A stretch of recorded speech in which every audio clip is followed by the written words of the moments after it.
10th class आज हम शुरू करेंगे बायो का चैप्टर 8 जिसका नाम है बायोटेक्नोलॉजी। अब ये चैप्टर की इम्पोर्टेंस इससे समझें आप लोग कि इसमें से लॉन्ग क्वेश्चन आना है एक, वो पेयर है बेसिकली चैप्टर 8 और 9 का। ठीक है, अब लॉन्ग क्वेश्चन या तो 4 का या तो 5 नंबरों का होगा ना, तो 4 भी मान लें। अगर शॉर्ट क्वेश्चन आने हैं 2 तो उसके भी 4 मार्क्स, 8 नंबर हो गए। एक MCQs है जो कि 1 नंबर का होगा, तो टोटल 9 नंबर हो गए, या 10 भी हो सकते हैं अगर लॉन्ग इस चैप्टर में से 5 नंबर का हुआ, तो 9 या 10 नंबरों का पेपर आना है इस चैप्टर में से। ठीक है, तो चैप्टर का नाम है बायोटेक्नोलॉजी। लॉन्ग भी आना है और हम साथ साथ बताते जाएंगे कि ये लॉन्ग है या ये शॉर्ट है। बायोटेक्नोलॉजी की डेफिनेशन क्या है? New branch of biology that deals with manipulation of organisms at molecular and cellular level. ठीक है, अब देखें, मैनिपुलेशन का मतलब होता है मैनिपुलेट करना, यानी अपने लिहाज से चेंज करना, मॉडिफिकेशंस करना, तब्दीलियां करना। किसको? ऑर्गेनिजम्स को, यानी जानदारों को। ठीक है, at molecular and cellular level, और किस लेवल पे जाके? मॉलिक्यूल्स के लेवल पे जाके या उनके सेल्स को जाके मैनिपुलेट करना। ठीक है, और क्यों हम मैनिपुलेशन करते हैं? To get services and products. इससे हमें डिफरेंट प्रोडक्ट्स, डिफरेंट चीज़ें मिलती हैं जो कि काम की होती हैं। बेनिफिशियल फॉर ह्यूमन वेलफेयर, जो इंसान की फ़लाह के लिए, बेहतरी के लिए वो प्रोडक्ट्स काम के होते हैं। तो सिंपल ये है कि बायोटेक्नोलॉजी में ऑर्गेनिजम्स को सेल के लेवल पर जाकर या मॉलिक्यूल्स के लेवल पर जाकर, यानी इंतहाई छोटे लेवल पर जाकर हम मैनिपुलेट करते हैं, और मकसद होता है कि कोई ना कोई नया प्रोडक्ट बन जाए या सर्विस बन जाए जिससे ह्यूमन जो है वो बेनिफिट कर सकते हैं। अब यहाँ पर ये जो बायोटेक्नोलॉजी है ना, ये किस किस फील्ड में हो रही है? ह्यूमन हेल्थ यानी सेहत की फील्ड में, एग्रीकल्चर की फील्ड में, इंडस्ट्रीज़ में और इन्वायरमेंट के केस में, ये तमाम फील्ड्स के अंदर बायोटेक्नोलॉजी का यूज़ आ चुका है जी। तो पहला टॉपिक है 8.1 इंट्रोडक्शन ऑफ बायोटेक्नोलॉजी, यानी इसी अभी बायोटेक्नोलॉजी का इंट्रोडक्शन देखेंगे। तो 1919 यानी 1919 में जो हंगेरियन इंजीनियर है, हंगरी के रहने वाले Karl Ereky, first propose the term biotechnology. तो आपका पहला MCQs आ गया कि बायोटेक्नोलॉजी का लफ्ज़, टर्म किन्होंने यूज़ की? तो कार्ल एरेकी ने यूज़ की। ठीक है, it may be defined, again इसकी डेफिनेशन आ गई, दोबारा देख लेते हैं, जो आसान लगे वो कर लेना। The use of living cells या ऑर्गेनिज्म, यानी लिविंग के सेल्स यूज़ करना, लिविंग ऑर्गेनिजम्स के, या पूरे ऑर्गेनिज्म को ही यूज़ कर लेना, जैसा कि बैक्टीरिया वगैरह इतने छोटे हैं कि उनको पूरा का पूरा ही यूज़ किया जाएगा। टू क्रिएट प्रोडक्ट और प्रोसेसेस, यानी उससे ऐसे प्रोडक्ट बनेंगे या सर्विसेज या प्रोसेस होंगे फॉर स्पेसिफिक पर्पस, जिनके खास मकसद होंगे। ठीक है, और मकसद क्या है? मकसद है बेनिफिट्स ऑफ ह्यूमन, इंसानों के फ़ायदे। नाउ पहला जो हमारे पास है ना, hereditary characteristics of organisms are modified, यानी हमने ऑर्गेनिज्म को लेना है, उसकी जो हेरिडिटरी करेक्टरिस्टिक्स हैं, वरासती जो उसको अपने पेरेंट्स से मिली हैं, ठीक है, हम उसको चेंज कर सकते हैं, मॉडिफाई कर सकते हैं।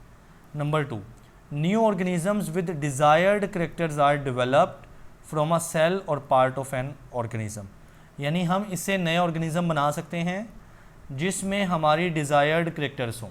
डिज़ायर्ड करेक्टर से मुराद है जो हम करेक्टर्स चाहते हैं। फॉर एग्ज़ाम्पल, अगर हम किसी फ्लावर की बात करें या किसी प्लांट की बात करें, तो हम चाहते हैं कि उस प्लांट के जो फ्लावर्स हैं या उसमें से जो फ्रूट अगर बनता है तो वो बहुत क्वालिटी का फ्रूट हो, जिसकी मार्केट वैल्यू अच्छी हो। तो हम क्या करेंगे? उस प्लांट के हेरिडिटरी मटेरियल या हेरिडिटरी इंफॉर्मेशन को चेंज करेंगे, सही है, जिसकी वजह से उसकी जो फ्रूट प्रोडक्शन है वो हमारे डिज़ायर्ड हो जाएगी, उसकी जो करेक्टरिस्टिक्स हैं वो हमारे मर्ज़ी के मुताबिक हो जाएगी। ठीक है।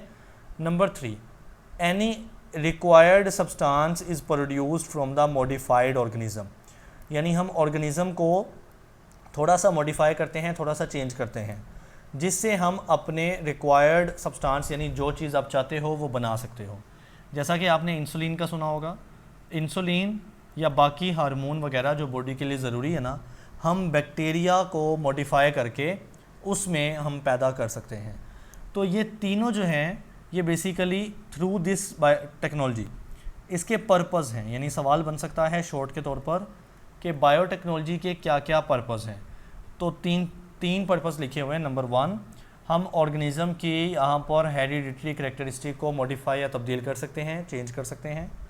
नंबर 2, हम ऐसे न्यू ऑर्गेनिज्म पैदा कर सकते हैं जिनके अंदर डिज़ायर्ड कैरेक्टर्स हों, यानी ऐसी खुसूसियात जो हम चाहते हैं, ठीक है, उनको डेवलप कर लिया जा सकता है फ्रॉम अ सेल, एक सेल से, और पार्ट ऑफ ऑर्गेनिज्म या ऑर्गेनिज्म का किसी पार्ट उसके ज़रिए। नंबर 3 है कि हम रिक्वायर्ड सब्सटेंस पैदा कर सकते हैं, यानी जो हम सब्सटेंस, जो चीज़ हम चाहते हैं, कैसे? मॉडिफाइड ऑर्गेनिज्म, यानी ऑर्गेनिज्म में तब्दीली कॉज करके। अब मज़ीद आपको कुछ MCQs रिलेटेड चीज़ें पूछी जा सकती हैं। Modern biotechnology emerged after the invention of structure and function of DNA 1953। तो आपसे ये MCQs की शक्ल में आ सकता है कि मॉडर्न बायोटेक्नोलॉजी कब इन्वेंट हुई या कब इमर्ज हुई।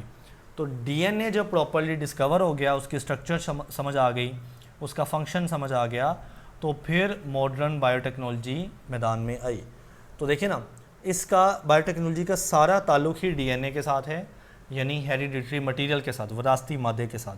तो पहले DNA ने अच्छी तरह डिस्कवर होना था तो ही पॉसिबल था बायोटेक्नोलॉजी का फील्ड में आना।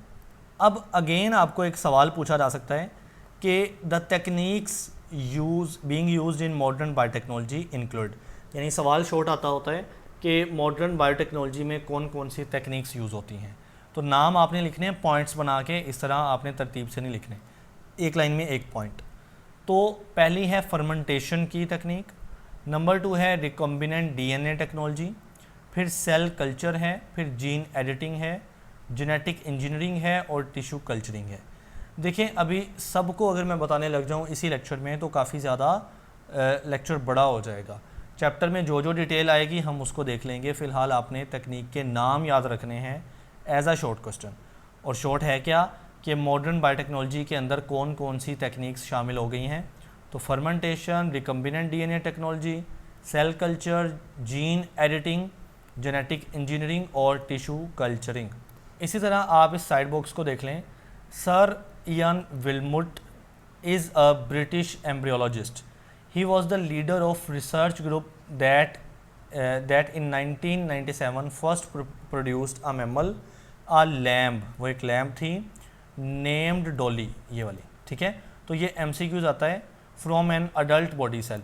तो इन्होंने ये पैदा की थी रिसर्च के दौरान, एक अडल्ट एम्ब्रियो सेल लिया था और वहाँ से एक मैमल लैम्ब पैदा की थी जिसका नाम था डोली 1997 में। तो बेटे ये MCQs आता है कि डोली को कब प्रोड्यूस किया था, किसने किया था, ठीक है, और उसका नाम क्या था, ये भी पूछा जा सकता है जी। तो बेटे अब हम पढ़ेंगे importance of yeast in fermentation. देखिए ये लॉन्ग भी ऐसे बन सकता है और शॉर्ट भी बन सकता है, राइट।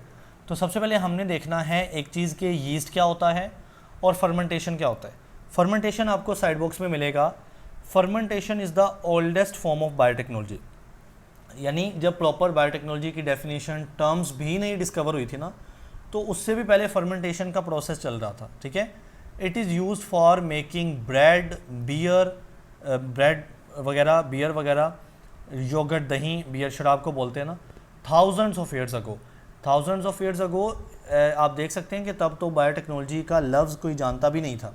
प्रोसेस बहरहाल बहुत पुराना है कि फर्मेंटेशन के प्रोसेस से वो लोग शराब, बियर बनाते थे, ब्रेड बनाते थे और योगर्ट, दही बनाते थे, ठीक है। तो फिर बाद में जब बायोटेक्नोलॉजी का कॉन्सेप्ट इंट्रोड्यूस करवाया गया तो फर्मेंटेशन को भी उसमें शामिल कर दिया गया।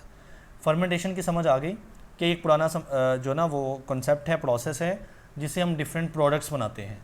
मज़ीद इसकी डिटेल देखेंगे। अब यीस्ट क्या होता है। यीस्ट एक माइक्रोस्कोपिक फंगस है।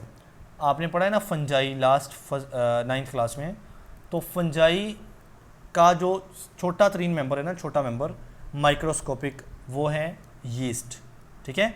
तो यीस्ट एक फंजाई किंगडम का एक मेंबर है। That plays a crucial role in both bread making and ethanol production. Ethanol भी क्या है, अल्कोहल है। तो ये जो यीस्ट है इसका काम क्या है वो बता रहे हैं कि ब्रेड मेकिंग यानी ब्रेड बनाने में हम इसको यूज़ करते हैं, और एथेनॉल प्रोडक्शन यानी अगेन एथेनॉल क्या है, बियर शराब है, तो एथेनॉल बनाने में हम इसको यूज़ करते हैं थ्रू प्रोसेस कॉल्ड फर्मेंटेशन, और ये प्रोसेस फर्मेंटेशन होता है। ठीक है, अब बेसिकली फर्मेंटेशन के बारे में अगर आप बेसिक बात याद रख लो, 9th में पढ़ी थी, ऑक्सीजन की गैर मौजूदगी में, ऑक्सीजन की एब्सेंस में जो रेस्पिरेशन होती है ना, उसको फर्मेंटेशन बोलते हैं। अब रेस्पिरेशन क्या होता है, रेस्पिरेशन ग्लूकोज का टूटना होता है, ग्लूकोज का वो पढ़ा था ना C6H12O6, ये ग्लूकोज है, अगर ये टूटे और ऑक्सीजन मौजूद हो, ठीक है, तो उसको बोलते हैं एरोबिक रेस्पिरेशन। एरोबिक यानी जिसमें ऑक्सीजन प्रेजेंट होती है। अगर यही ऑक्सीजन प्रेजेंट ना हो तो बेटे एनएरोबिक। एनएरोबिक रेस्पिरेशन ऐसी रेस्पिरेशन जिसमें ऑक्सीजन मौजूद ना हो, और इसी एनएरोबिक रेस्पिरेशन का दूसरा नाम होता है फर्मेंटेशन। यानी हम ये जो सारे प्रोसेस करते हैं ना, हम ऑक्सीजन को कट ऑफ कर देते हैं, ऑक्सीजन को सप्लाई रोक देते हैं। अब यीस्ट क्या करता है फर्मेंटेशन में, ये चीज़ याद रखनी है। यीस्ट करता है, यीस्ट एक फंजाई है, माइक्रोस्कोपिक छोटी सी होती है, जो कि ब्रेड मेकिंग करता है और एथेनॉल प्रोडक्शन करता है। ये दो ही तो बातें हैं कि यीस्ट ने ब्रेड बनानी है, ऑक्सीजन की गैर मौजूदगी में ही ये काम होना है फर्मेंटेशन का। तो यीस्ट ने बनानी है ब्रेड और यीस्ट ने बनानी है एथेनॉल। ठीक है, आगे मूव करते हैं। रोल इन ब्रेड मेकिंग और रोल इन एथेनॉल प्रोडक्शन, इसकी थोड़ी डिटेल समझते हैं जी। तो सबसे पहले ब्रेड मेकिंग के ऊपर जाते हैं। कहता है यीस्ट फर्मेंट यानी फर्मेंटेशन करता है शुगर की। फर्मेंटेशन बेसिकली रेस्पिरेशन है, और रेस्पिरेशन में शुगर यानी ग्लूकोज को ही जो है ना उसकी फर्मेंटेशन की जाती है फर्मेंटेशन में। तो yeast ferments the sugar present in the dough. जो हम डो बनाते हैं ना ब्रेड बनाने के लिए, उस डो के अंदर यीस्ट आता है और उस डो के अंदर शुगर को फर्मेंट करना शुरू कर देता है and produce carbon dioxide gas. बेटे से कार्बन डाइऑक्साइड गैस पैदा होने लग जाती है। तो उस गैस ने क्या करना है, this gas forms bubble in the dough. ये जो कार्बन डाइऑक्साइड CO2 गैस है, ये उस डो के अंदर बबल की शक्ल इख्तियार कर जाती है, कॉजिंग इट टू राइज, और वो फूल जाती है, ब्रेड जो होती है वो फूल जाती है, एंड बिकम्स सॉफ्ट एंड एरी, और वो नरम हो जाती है और उसके अंदर हवा यानी एरी हो जाती है। जो अल्कोहल है ना produce during this process evaporate during baking, यानी जो फर्मेंटेशन है ना उसमें बेसिकली अल्कोहल भी पैदा होता है और साथ ही कार्बन डाइऑक्साइड भी पैदा होती है।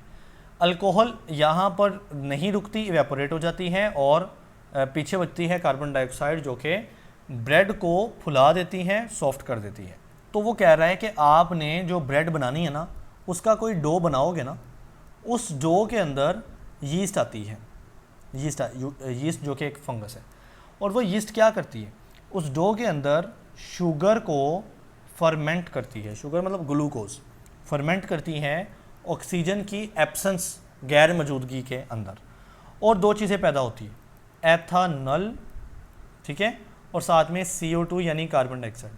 बेटे ये जो एथेनॉल पैदा होता है ना, ये इवेपोरेट कर जाता है, उड़ जाता है वेपर्स की शक्ल में, और जो कार्बन डाइऑक्साइड CO2 बचती है, ये बेसिकली बबल बन जाते हैं। इसके CO2 के क्या बनते हैं, बबल्स, और वो बबल जो है वो उस ब्रेड को सॉफ्ट एंड एरी करते हैं और फुला देते हैं। अब है रोल इन एथेनॉल प्रोडक्शन। देखिए एथेनॉल ऊपर भी पैदा हो रहा है, लेकिन हम वहाँ पे उसको यूज़ नहीं करते, वहाँ पे हमारा मकसद क्या होता है, ब्रेड बनाना। अब हम जब मकसद ही होगा एथेनॉल प्रोडक्शन करना, तो हम इसको बचा के सेव करके रखेंगे। तो कहते हैं जो यीस्ट है ना, वो फर्मेंट करता है शुगर। देखिए बेटे फर्मेंटेशन रेस्पिरेशन है, और रेस्पिरेशन होती ही शुगर की है। तो शुगर्स को फर्मेंट करेगा yeast from crops, different crops के अंदर, जैसा कि शुगर केन की क्रॉप है, या कॉर्न, शुगर केन गन्ने को बोलते हैं ना, और कॉर्न छली को, टू प्रोड्यूस एथेनॉल यानी अल्कोहल है, शराब है। और यहाँ भी वही दो चीज़ें यानी कार्बन डाइऑक्साइड पैदा होती है, लेकिन इस प्रोसेस में हमारा मेन पर्पस क्या होता है, एथेनॉल या अल्कोहल को हासिल करना। तो बहरहाल आप ये याद रखें कि एथेनॉल प्रोडक्शन कैसे होती है। अगेन वही बात, यीस्ट आएगा, वो फर्मेंट करेगा शुगर को, लेकिन शुगर कहाँ से आएगी, डिफरेंट क्रॉप से आएगी। जैसा कि आप शुगर केन से बना सकते हो शराब, या कॉर्न से भी बना सकते हो। तो जब इन दोनों को फर्मेंट किया जाएगा तो इससे पैदा होगी वही दो चीज़ें, एथेनॉल यानी अल्कोहल और कार्बन डाइऑक्साइड।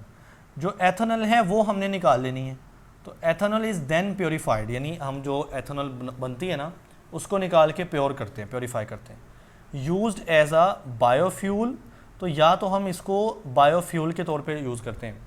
बायोफ्यूल से मुराद ये है कि जैसे हम पेट्रोल वगैरह यूज़ करते हैं ना, कई ऐसी जगह हैं, गाड़ियां हैं जिनमें पेट्रोल की बजाय एथेनॉल का भी इस्तेमाल किया जा सकता है, तो इसलिए हम इसको बोलते हैं बायोफ्यूल। यानी ये लिविंग ऑर्गेनिज्म से पैदा हुआ है या उसकी वजह से पैदा हुआ है, बायो मतलब लिविंग ऑर्गेनिज्म, और फिर बाद में इस्तेमाल हो रहा है एज आ फ्यूल। या फिर अल्कोहलिक बेवरेजेस, बेवरेज होता है मशरूब, तो जो शराब पी जाती है मशरूब के तौर पर, उसमें तो एथेनॉल होता ही है, लेकिन साथ ही हम इसको एज आ बायोफ्यूल भी इस्तेमाल कर सकते हैं। ओके बेटा, अब हम देखेंगे importance of bacteria in biotechnology. पीछे हमने देखा जो यीस्ट है उसकी क्या इंपॉर्टेंस है, दो उसकी वैल्यूज़ या इंपॉर्टेंस है। नंबर 1 वो ब्रेड इंडस्ट्री में काम करती है और नंबर 2 वो एथेनॉल प्रोडक्शन में काम करती है। अब हम इसी तरह से बैक्टीरिया का भी रोल देखेंगे, इंपॉर्टेंस देखेंगे बायोटेक्नोलॉजी में। तो कहते हैं bacteria are essential micro organisms in biotechnology because, अब ये सवाल बन सकता है कि बैक्टीरिया जो है वो बायोटेक्नोलॉजी में असेंशियल यानी ज़रूरी क्यों है। क्योंकि बेटे वो सिंपल हैं, फास्ट ग्रोइंग यानी बहुत जल्दी अपने आप को डिवाइड कर लेते हैं, अपने आप को मल्टीप्लाई कर लेते हैं, यानी अपना नंबर बढ़ा लेते हैं, ठीक है। And can easily accept new genetic material, genetic material यानी डीएनए। तो अगर हम कोई दूसरा डीएनए बैक्टीरिया में डालें तो वो इजीली आसानी से एक्सेप्ट कर लेते हैं, ज़्यादा चांसेस होते हैं, कोई इतना बड़ा मसला या इतना बड़ा रिजेक्शन का केस हमें देखने को नहीं मिलता। तो बहरहाल यही सवाल है सबसे पहले कि बैक्टीरिया बायोटेक्नोलॉजी में क्यों इम्पोर्टेंट है। क्योंकि वो सिंपल हैं, वो फास्ट ग्रोइंग जल्दी जल्दी ग्रो करने वाले हैं, और नया जेनेटिक मटेरियल तो वो आसानी से एक्सेप्ट कर सकते हैं। आगे मूव करते हैं। Scientist use them for producing medicine. तो मैंने आपको इंसुलिन की मिसाल दी थी कि इंसुलिन और इस जैसे कोई और हार्मोन्स भी बैक्टीरिया के अंदर पैदा होते हैं, तो इसलिए हम इनका इस्तेमाल मेडिसिन बनाने में करते हैं। स्टडिंग जीन्स, अगर आपने जीन, जो कि लास्ट चैप्टर में हमने सीखा कि जीन बेसिकली डीएनए का एक स्पेसिफिक पार्ट होता है, तो अगर आपने जीन्स को स्टडी करना है तो बजाय इसके कि आपको एक कम्प्लेक्स ऑर्गेनिज्म को ओपन अप करें, उसके जीन्स को स्टडी करें, ये ज़्यादा मुश्किल होगा, तो आप सिंपल ऑर्गेनिज्म यानी बैक्टीरिया के जीन को स्टडी करेंगे। इसके अलावा क्रिएटिंग जेनेटिकली मॉडिफाइड ऑर्गेनिज्म यानी जीएमओ। अब जेनेटिकली मॉडिफाइड ऑर्गेनिजम्स होते क्या है इसको भी देखते हैं, लेकिन पहले ये देख लें कि जो बैक्टीरिया है वो हम क्रिएट करते हैं, बैक्टीरिया से क्रिएट करते हैं जेनेटिकली मॉडिफाइड ऑर्गेनिजम्स यानी जीएमओ। जी तो बेटे, अब जेनेटिकली मॉडिफाइड ऑर्गेनिज्म कौन होता है? ऐसा ऑर्गेनिज्म जिसका जेनेटिक मेकअप यानी डीएनए, जेनेटिक यानी डीएनए हम मॉडिफाई यानी चेंज कर चुके हों लैब के अंदर, तो हम उस ऑर्गेनिज्म का नाम रखते हैं जेनेटिकली मॉडिफाइड ऑर्गेनिज्म। ये एनिमल, प्लांट और माइक्रो ऑर्गेनिज्म कोई भी हो सकता है, शर्त यह है कि उसका जो डीएनए है वो चेंज किया गया हो लेबॉर्ट्री में। तो बेटे अब आपने याद रखना है रोल इन बायोटेक्नोलॉजी में, चीज़ों को याद रखना है और सवाल इनमें शॉर्ट ही बनेगा, एमसीक्यूज़ भी। कहता है जो बैक्टीरिया है उसके क्या क्या रोल हैं। नंबर 1 उसका रोल है एंटीबायोटिक्स। एंटीबायोटिक्स आपको पता है ऐसी ड्रग्स हैं जो बैक्टीरिया के ख़िलाफ़ यूज़ होती हैं। जब बैक्टीरिया अटैक करता है तो हम एंटीबायोटिक यूज़ करते हैं। तो अब एंटीबायोटिक कहता है ख़ास ऐसी एंटीबायोटिक होती हैं जो बैक्टीरिया ही पैदा करते हैं, यानी कुछ बैक्टीरिया एंटीबायोटिक पैदा करते हैं और फिर यही एंटीबायोटिक कुछ बैक्टीरिया को रोकने के लिए यूज़ होती है। मिसाल के तौर पर स्ट्रेप्टोमाइसीज बेसिकली बैक्टीरिया है जो कि पैदा करता है स्ट्रेप्टोमाइसिन, जो कि एंटीबायोटिक है, ड्रग है जो बैक्टीरिया के ही खिलाफ यूज़ होगी। तो पहला बैक्टीरिया का रोल क्या है, और भी डिफरेंट रोल्स आएंगे। पहला रोल है कि जो ख़ास किस्म के बैक्टीरिया होते हैं वो बेसिकली एंटीबायोटिक्स पैदा करते हैं। मिसाल याद रखनी है, स्ट्रेप्टोमाइसिस बैक्टीरिया है और वो पैदा करता है स्ट्रेप्टोमाइसिन नाम की एंटीबायोटिक। पहला यूज़ समझ आ गया रोल। दूसरा देखें, बैक्टीरिया बेसिकली एंजाइम्स पैदा करते हैं, और वो एंजाइम्स क्या काम करते हैं, which scientist use in making cheese and detergent. Cheese और डिटर्जेंट दो नो डाउट अलग अलग चीज़ें हैं, और इनको पैदा करने वाले एंजाइम भी अलग अलग होंगे, लेकिन एक कैटेगरी में शामिल कर लें, एंजाइम की कैटेगरी में। हेडिंग बना लेना। तो पहली हेडिंग थी कि बैक्टीरिया से एंटीबायोटिक पैदा होती हैं। मिसाल दी हमने कि स्ट्रेप्टोमाइसिस पैदा करता है स्ट्रेप्टोमाइसिन नाम की एंटीबायोटिक। अब दूसरी मिसाल ये है कि बैक्टीरिया एंजाइम्स पैदा करते हैं, और एंजाइम्स आगे मुख्तलिफ काम करते हैं, जिनमें दो काम लिखे हैं, मेकिंग चीज़ यानी चीज़ बनाना, और डिटर्जेंट बनाना। ठीक है, डिटर्जेंट सफाई करने के लिए और चीज़ फूड में खाने के लिए।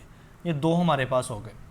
अब तीसरा यूज़ देखें, जो बैक्टीरिया हैं, हम बैक्टीरिया को देख रहे हैं ना, वो मैनी विटामिन्स, वो बहुत सारे बैक्टीरिया बहुत सारे विटामिन्स पैदा करते हैं, जैसा कि विटामिन B12।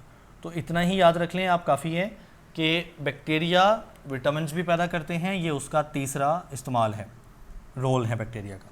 फॉर एग्जांपल कौन सा विटामिन, विटामिन B12। अब चौथा जो पॉइंट है वो बेसिकली एक इम्पोर्टेंट शॉर्ट भी है, और उसका नाम है बायो रेमिडिएशन। क्या होती है सुनिएगा।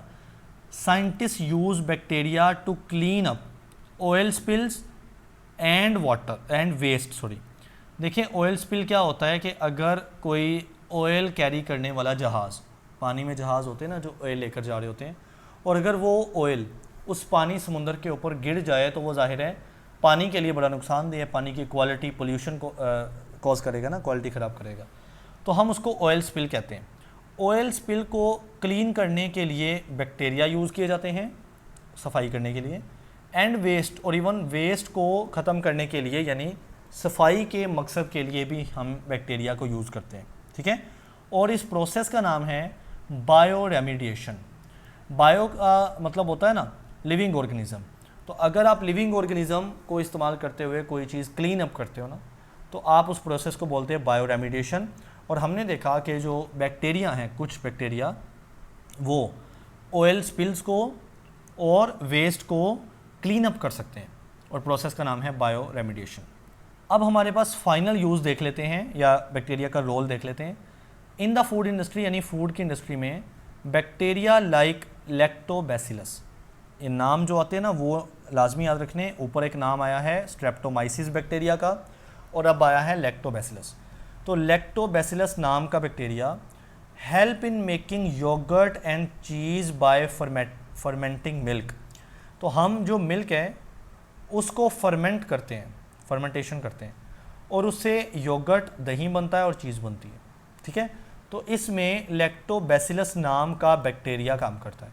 तो देखिए फर्मेंटेशन बैक्टीरिया भी करते हैं। पहले आपने फंजाई यीस्ट की मिसाल ली है ना, तो ज़रूरी नहीं कि फर्मेंटेशन को सिर्फ यीस्ट ही करवाएं, बैक्टीरिया भी करवा सकते हैं। जैसा कि इस केस में लैक्टोबैसिलस बैक्टीरिया योगर्ट और चीज़ बना सकता है।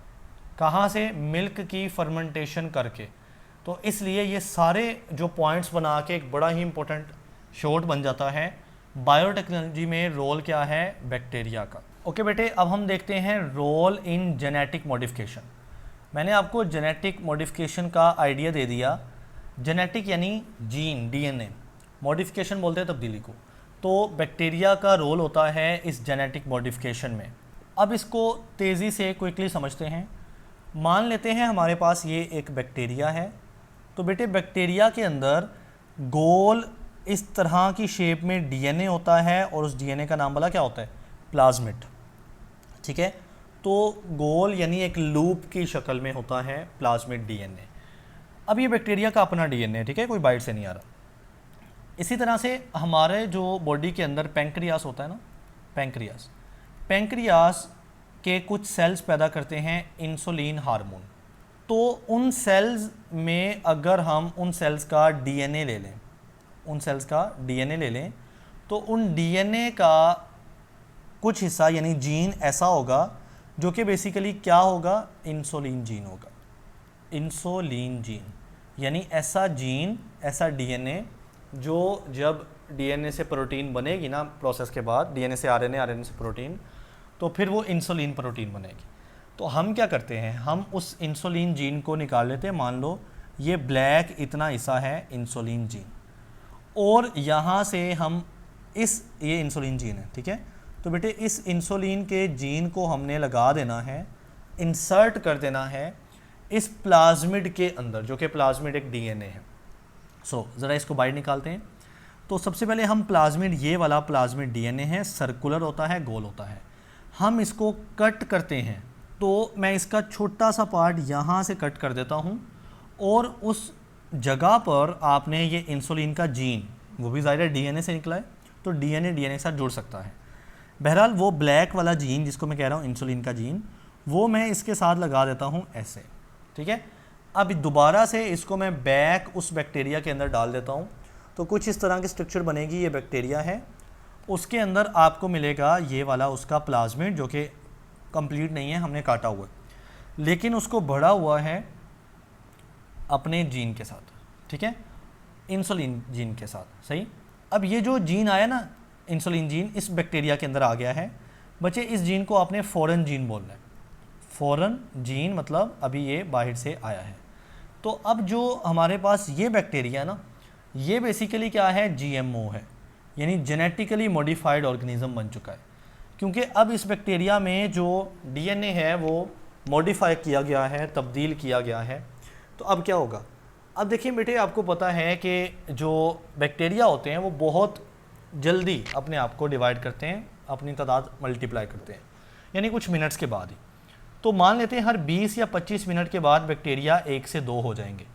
तो जब बैक्टीरिया 1 से 2 इस तरह से होंगे, ठीक है, 1 से 2, तो उसके अंदर जो जो उसके अंदर प्लाज्मिड डीएनए है वो भी क्या करेगा, अपने आप को डबल या मल्टीप्लाई करेगा, और साथ ही उसके अंदर लगा जो जीन ऑफ इंटरेस्ट है, इसको जीन ऑफ इंटरेस्ट भी बोलते हैं, ठीक है, फॉरेन जीन भी बोलते थे, जीन ऑफ इंटरेस्ट भी बोलते हैं। तो ये जो फॉरेन जीन है ये अपने आप को ये भी डबल ही कर चुका होगा, क्योंकि अब ये प्लाज्मिड का पार्ट है। तो अब देखें, पहले इंसुलिन का एक कॉपी थी, इसका जो जीन है ना उसका एक शक्ल एक कॉपी थी, तो उससे इंसुलिन पैदा होती थोड़ी, जब वो इंसुलिन बनाता तो थोड़ी इंसुलिन बनाता। अब कुछ ही मिनट्स के बाद इंसुलिन के 2 जीन, यानी एक ही जीन है उसकी कॉपी तैयार हो गई, तो ये भी इंसुलिन पैदा करेगा, ये भी इंसुलिन पैदा करेगा, यानी डबल हो गए। अब यही काम बढ़ाते जाएं, हर 20-25 मिनट के बाद 2 बैक्टीरिया, अब ये 4 बन जाएंगे, यानी ये भी 2 बन जाएगा और ये भी बेटे 2, और ऐसे मल्टीप्लिकेशन होगी कि इंसुलिन आप बहुत सारी अमाउंट में पैदा करवा सकते हो जी। तो देखिएगा, साइंटिस्ट यूज़ करते हैं special structure called plasmid. Plasmid मैंने आपको दिखाया गोल डीएनए होता है। तो प्लाज्मिड क्या है, स्मॉल लूप्स ऑफ डीएनए है found in the bacteria. Bacteria के अंदर पाए जाने वाले छोटे लूप्स होते हैं डीएनए के, एज कैरियर्स, और ये कैरियर्स होते हैं, मतलब हम इनमें दूसरा डीएनए लगाकर इसको मूव करवा सकते हैं, कैरी करवा सकते हैं। Carriers to introduce new genes into the bacterial cell, मतलब हम बैक्टीरिया के सेल के अंदर नए जीन्स इंट्रोड्यूस करवाते हैं, जैसे मैंने आपको इंसुलिन के जीन को इंट्रोड्यूस करवा के दिखाया। इन दिस वे, यानी इस तरीके से, जो मॉडिफाइड बैक्टीरिया, यानी ऐसा बैक्टीरिया जो अब अपने आप को तब्दील कर चुका है, उसका डीएनए तब्दील हो गया है, start producing protein from the foreign gene. तो जो बाहर से जीन लगाया है ना, उससे बेटे प्रोटीन पैदा होगी, जैसा कि इंसुलिन पैदा की, और इंसुलिन एक प्रोटीन ही होती है। अब this method is use to produce, अब इस मेथड से आप क्या क्या चीज़ें पैदा कर सकते हैं। Number 1, human insulin for treating diabetes. आपको पता ना, इंसुलिन की जो हार्मोन है या इंसुलिन जो प्रोटीन है, वो किस जगह पे या कहाँ पे यूज़ करते हैं, डायबिटीज़ के केस में। नंबर 2, बेटे human growth hormone for growth disorder, यानी अगर किसी को ग्रोथ के मसले हैं तो हम यही तरीके को फॉलो करते हुए ग्रोथ हार्मोन, जो कि अगेन एक प्रोटीन होती हैं, वो भी इंट्रोड्यूस करवा सकते हैं।